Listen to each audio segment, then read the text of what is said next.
So good afternoon, everyone. As mentioned, my name is Andrew. I'm a pre-sales manager here at Prevero. So in the next 20 minutes, we're going to take a look at how Prevero can help you address your challenges around planning for HR. Now, as a user in Prevero, the first thing in this particular example that I see as soon as I log on is actually a dashboard showing me the key information that I use to manage the organization. And in effect, these dashboards can be very much tailored to different users or user groups in the organization. So in this case, I've got my revenue, my sources of margin, and so on. If I worked in the HR department, it may show me key information around the number of applicants we've got for particular jobs, maybe average salaries, that type of thing. So it can very much be tailored to meet the needs of the various different users in the organization. So today then we're looking at the HR element. So what I'm going to do is just go into our HR planning and management. And what we've got here is a high-level workflow in terms of the various different steps in this particular example that we go through in terms of HR planning. And again, this can be very much tailored to your organization. This is just a particular example, and you can see in the top left-hand side we have strategy. We've got the assumption side, as well as then the analysis as well. And we'll be taking a look at each of these various different segments today, at least in a small amount of detail given the time that we have.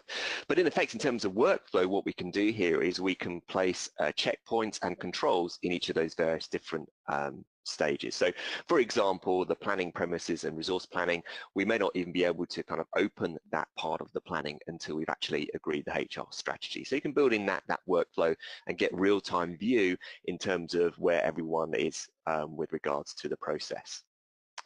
So starting off then with strategy, let's take a look at the balanced scorecard. And of course, strategy is a very important element, but a lot of organizations have challenges in terms of being able to link in the planning elements to the overall corporate strategy. And what this is doing here is it's picking up on the kind of 4 key elements around our strategy. And effectively, what we can do here is prioritize those various different requirements. So today we're talking about the HR side, so we've got some elements around the personnel costs. So up here we can see, for example, personnel costs are lower than the competition, so that's one of our key aims. And what I can do is actually drill into that particular aim there into a bit more detail. So we can see here for the particular organisation called Milling, what we've got is a particular item here which is looking at costs, driving them below the competition. We've done a recent benchmarking, and what we need to do is really try and get our costs to about 97% of their current value. And also what's very important is the ability to assign ownership to these particular aims as well. So we can see in this particular example, James Smith is the actual owner of this particular aim. So we can tie in all these various different, the kind of vision and strategy and tie that into specific aims and deliverables that we can obviously monitor as we go throughout the reporting cycle. The other key element here is around understanding how our various different costs and headcount drive certain other elements. And what we can do here is look at the value drivers.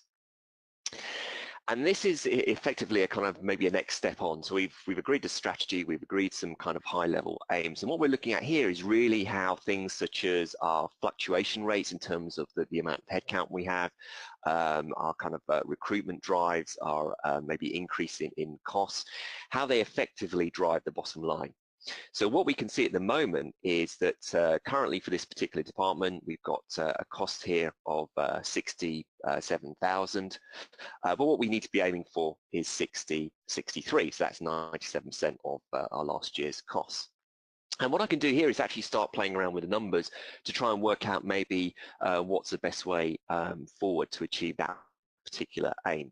So for example, if maybe our fluctuation rates is actually going to be 15%, instead of actually 10%, that actually has an impact on our labour costs. So you can see there it's actually been reduced, but that maybe not be enough. So then what we can do is say maybe our labour costs, we're actually going to put in there just a 4% increase.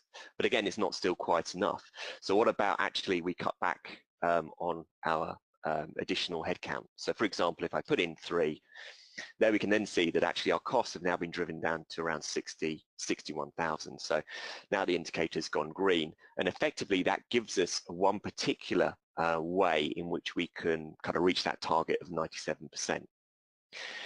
Now notice up here we've got the variation. So these are basically different scenarios that we can create. So that could be one particular version, if you like, and I can create another one and say actually what we're going to do is keep all the various different factors the same, apart from the fact that we're not going to actually have any additional headcount. So I can create in effect different scenarios, and then from a reporting perspective I can then compare all those different scenarios to then work out what is going to be the best way forward, because of course doing changing the amount of headcount, that has other impacts, as we'll see in a minute, around things such as capacity planning. Moving on then to the next stage, we've got things such as assumptions or drivers. And as an example, if we just go into our assumptions here, we can see the key assumptions that we're using in this particular planning period. And assumptions, they can be set at the group level, they can be set at country level, they can be set at department level, or a combination. It's entirely up to you as to how you want to manage that. So for example, things like national insurance rates, they are consistent in a particular country, so in the UK, so I may have those set at the country level. Whereas other elements around maybe headcount, they may be set at the group level, because we've said we need to have only a certain amount of headcount for this planning cycle.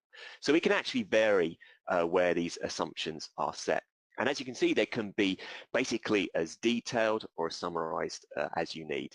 In this particular example here, we've got various different factors being driven off of the start date of the employee. So things like pension schemes and the contribution rates. So we can build a very low level of granularity into our drivers.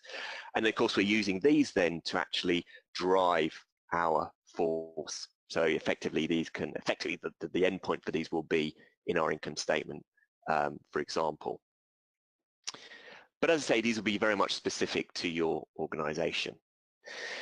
I mentioned a moment ago about resource capacity planning. So what we've got here is an example of how we may actually start to allocate out our employees' time. So yes, we need to reduce our costs, we may need to be able to reduce our headcount, or need to reduce our headcount, but what's the impact going to be on other areas of the organization, such as key deliverables around projects or deliverables to our external customers, for example. And what we've got here then is a case of where we have a number of employees and we've got the maximum number of hours that's available to them for each month. And we can start again playing around with these numbers to work out what's the correct mix there around the other objectives that we have. And in terms of the assigned staff that we have here, where we maintain our list of employees, well, that's entirely up to us. We may actually maintain those in our HR system, maybe in ADP, for example. And what we can do is we can bring our headcount into Prevero. So I don't have to separately maintain my headcount numbers in Prevero. I can employ import my list of current employees into the solution. So I've only got one place where I'm actually maintaining those. But here what we can do is we can start kind of allocating out the hours. And if, for example, the maximum number of hours that we've set per month for each employee is maybe 160, if I am in the planning process and I suddenly put in a number such as 200, you can see there that goes red. And then what we can then do is actually prevent the person from actually moving to the next stage in terms of submitting this capacity plan, because it's actually breaching one of the key guidelines that we have. And again, when we start getting closer to 160, so let's say maybe 155, it goes amber just to tell us that we're almost reaching full capacity for that particular individual employee.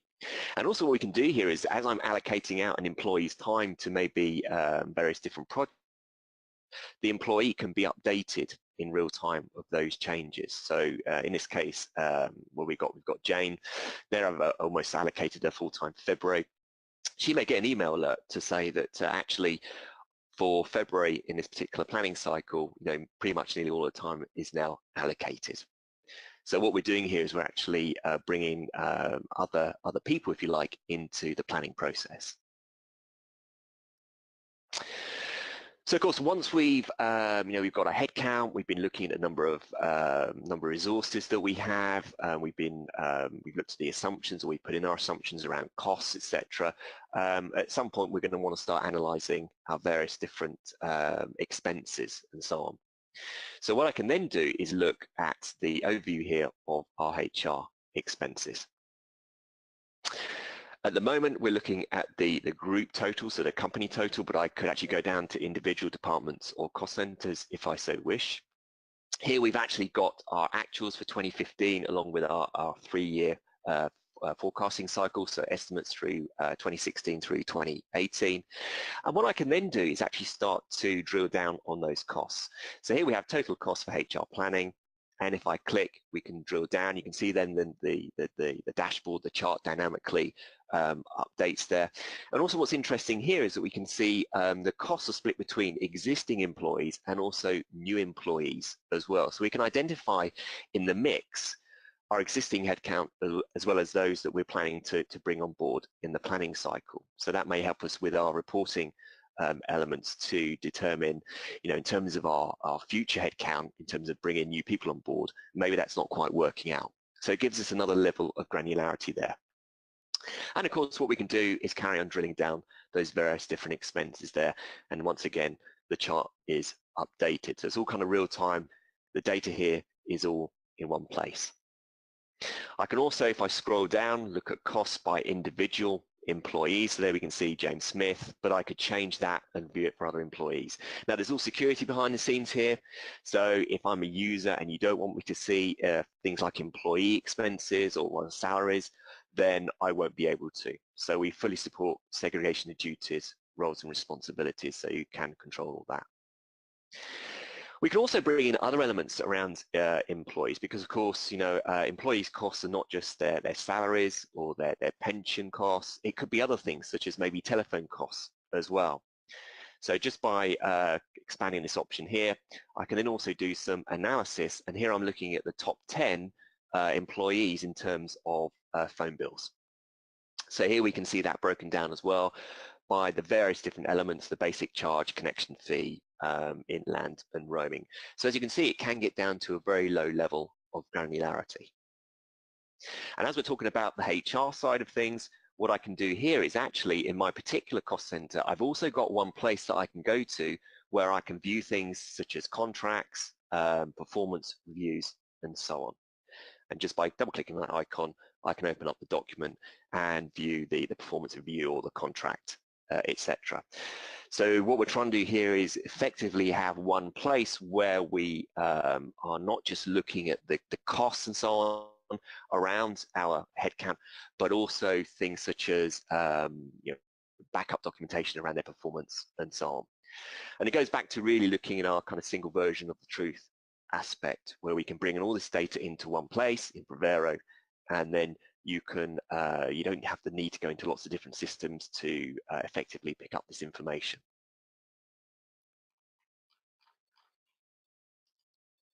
Another example around looking at some other data that we can look at. So I'm going to go into my overview here now of HR data. So again, we've got a chart here and I can drill down on this and view this by the various different entities in the organization. So in the previous screen, we had the costs broken down into different types of accounts, etc. Here, what I can do is I can actually start to drill down and view it by organization if I so wish. And also what we've got down here is the ability to effectively switch to different types of information. So here we're looking at labor expenses, our estimate with our actuals. We've also got the full-time equivalent. But what I can do here is just by clicking, I can switch this between the actual headcount and the actual FTE. And the chart, even though there's only a small difference there, the chart is actually also updating as I switch between those different options. The other useful element here is also around actually looking ahead in the future. So what we're looking at here is we've got our employees split by different user groups, and the green is basically as it was in 2014. And what I can do here is I'm looking 4 years ahead, and I'm seeing how the kind of the demographics, if you like, are changing around the age groups. And this is particularly important if we're looking at things such as forecasting ahead for pension contributions. So different pension schemes and so on, DC schemes, for example. What I can now see here is that, yes, we've currently, or haven't actually got any employees in the kind of, was it the 50 to 54 range. But in the future, in 4 years' time, we will do. So we may then need to start looking at our contribution rates around the pension. So it's really just bringing in different aspects into the forecasting.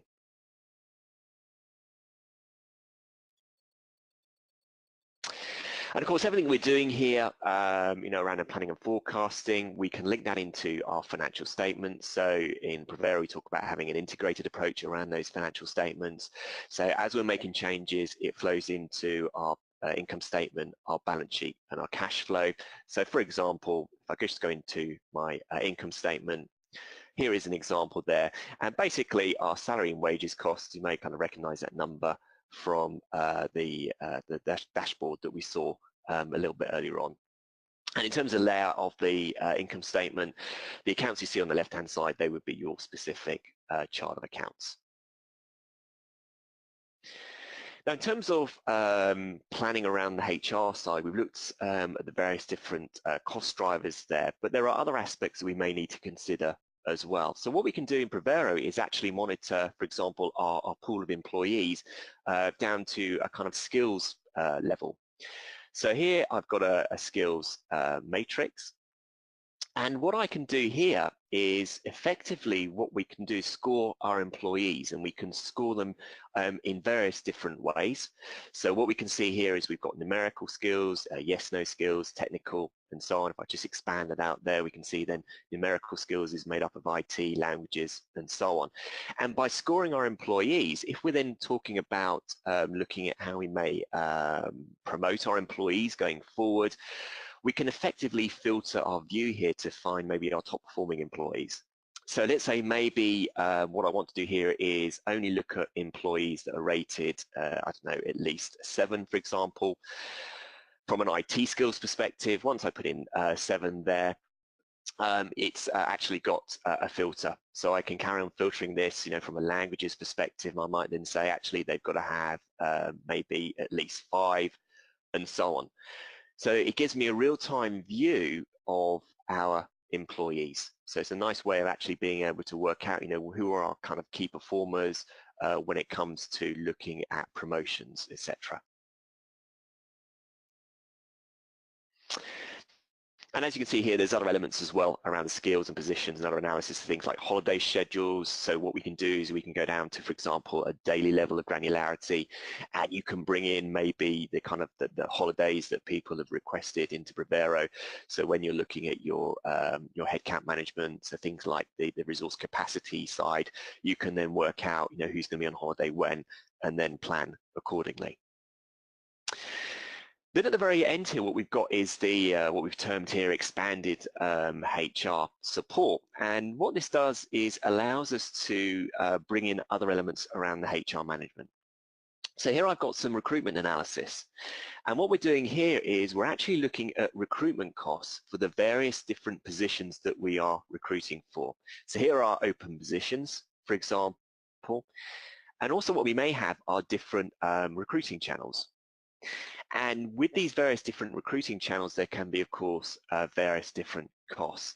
So what this enables us to do is, in this particular case, the marketing assistant, I can actually plan what I think the costs are going to be using that particular recruiting channel. And there we can see actually what they were and a nice little comparison.